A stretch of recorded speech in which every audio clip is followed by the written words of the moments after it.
పెద్దలందరికీ కూడా, మా గిరిజన పెద్దలకి, దళిత నాయకులకి, మైనారిటీ నాయకులకి, బీసీ నాయకులకి చేతులు జోడించి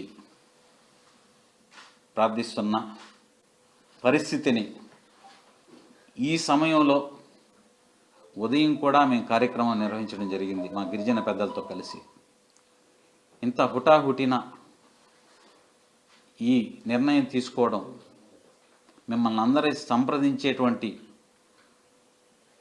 చెప్పగలిగిన వరకు కొంతమందికి తెలియజేయడం జరిగింది. మిమ్మల్ని అందరినీ కూడా సంప్రదించి నిర్ణయం తీసుకోవాలని కూడా అనుకున్నాం. కానీ కొంతమంది పెద్దలు వారు చేస్తున్నటువంటి దాష్టికాన్ని, ఆ దుర్మార్గాన్ని చెప్తే నిజంగా అది వినడానికే మనసు చెలించిపోతూ ఉంది. ఈ నీచ రాజకీయాలు చేసే ఈ రాక్షసులకి ఏం చెప్పాలో అర్థం కావట్లేదు. వాళ్ళ విజ్ఞతకే వదిలేస్తున్నాం. మీకు బిడ్డలున్నారు, గుర్తు పెట్టుకోండి. మీకు కూడా బిడ్డలున్నారు, వారు బాగుండాలని మేము మనస్ఫూర్తిగా కోరుకుంటున్నాం. మీరు మాత్రం ఈ గిరిజన బిడ్డ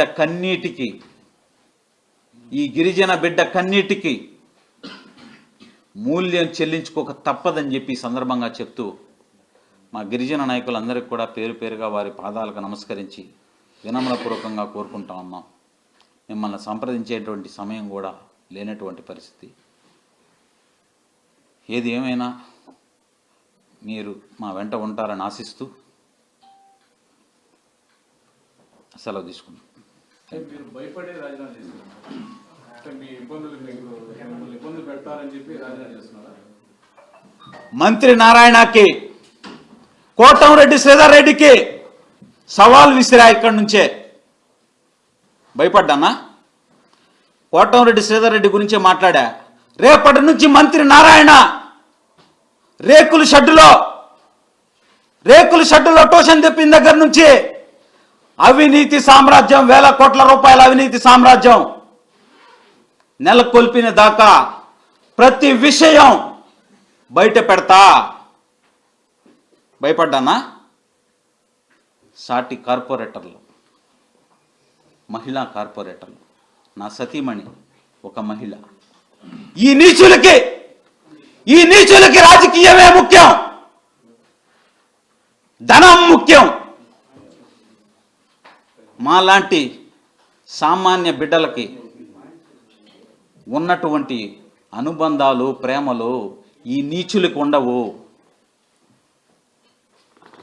మహిళా కార్పొరేటర్లు పడుతున్నటువంటి బాధ మాకు మాత్రమే తెలుసు, మీరు కూడా వినే ఉంటారు. ఎందుకు వాట్సాప్ గ్రూపుల్లో వదులుతున్నారు కదా, భుజాల మీద చేయలేసి ఆ పక్క ఈ పక్క. 5 నిమిషాల ముందు వైఎస్ఆర్ కాంగ్రెస్ పార్టీలో జగన్మోహన్ రెడ్డి గారి సమక్షంలో చేరినటువంటి కార్పొరేటర్ నెల్లూరు నుంచి 4 గంటల సేపు ప్రయాణం చేసి జగన్మోహన్ రెడ్డి దగ్గర చేరినటువంటి కార్పొరేటర్ 5 నిమిషాల్లో మారిపోయి పోలీసులు పోయి అరెస్ట్ చేస్తారు. ఏమొచ్చింది వాట్సాప్ గ్రూపుల్లో? ఆ కార్పొరేటర్ని పోలీసులు అరెస్ట్ చేశారనే కదా వచ్చింది. వైఎస్ఆర్ కాంగ్రెస్ పార్టీ నాయకులు కూడా అక్కడ పోయి ధర్నా చేశారు కదా. మరుసటి రోజు భుజాల మీద చెయ్యేసి ఏం వీడియో వచ్చింది? ఆ వీడియో ఎట్టొచ్చి ఉంటుంది? అర్థం చేసుకోవాలని చెప్పి ముఖ్యంగా గత 15-20 రోజుల నుంచి మా పత్రికా సోదరులు మా మీద చూపిస్తున్నటువంటి ప్రేమ అభిమానానికి చేతులు జోడించి ధన్యవాదాలు తెలియజేస్తున్నాను.